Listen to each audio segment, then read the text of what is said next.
This is Transformational Series with Lucky David Nkuma. Hello, leaders. My name is Lucky David Nkuma. I am a pastor, a transformational speaker, a leadership trainer, and also a life coach. I'm so glad to be joining you here today, and thank you for this access to your mind. All right, today I want to share with you something on leadership, and by that I mean multiplying your leadership. Multiplying your leadership. What do I mean by multiplying your leadership? I'm simply talking about how to reproduce your leadership in others.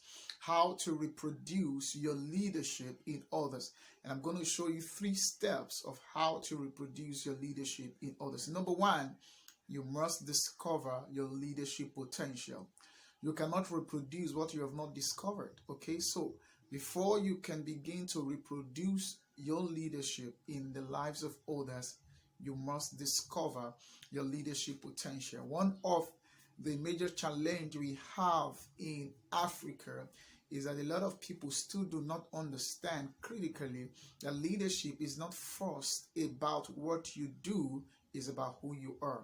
Leadership is not first about the position you hold, it's about serving your purpose to the world. So until there's a mindset shift from understanding that it's not just about what you do, it's about who you are. It's not just about holding an office, it's about serving a purpose. Okay, so discover your leadership potential. Now, after you have discovered your leadership, that takes me to the second step, is that model that leadership. Model it, okay?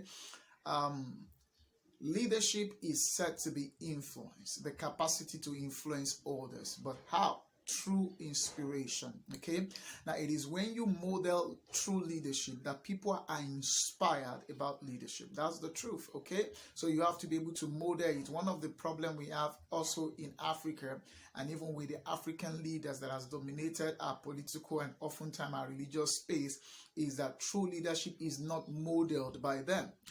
The ancient Jewish rabbi and philosopher of all time, Jesus Christ, says that what he do, he teaches. So number 1, he does it for us before he teaches it. That means he models it, and that has endured a lot of people, to his philosophy today. Are we together? All right. So number 1, discover your leadership potential. Number 2, model it. Okay. We need people that will truly begin to model true leadership. Why? Because there is a lot of things people learn better when they observe. Okay. In fact, competence is built through observation and practice. Okay. And the third is teach it. Okay, it's not enough to model leadership. You also need to teach leadership.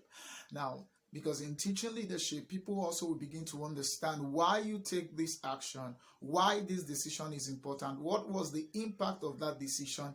In fact, as you teach it, you'll be able to measure even, the leadership impact in the life of others, and people begin to understand, okay, the importance of why you take this action, why you go this way, why you took this decision.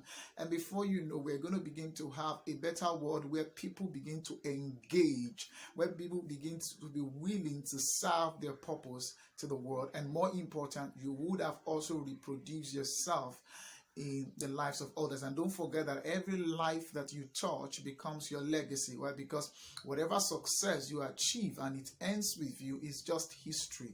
It is only the success that goes beyond you that truly becomes legacy. And one way you can ensure your success goes beyond you is by investing in people. All right, that would do for today. I believe you've been blessed, and you've also learned one or two things in this short video.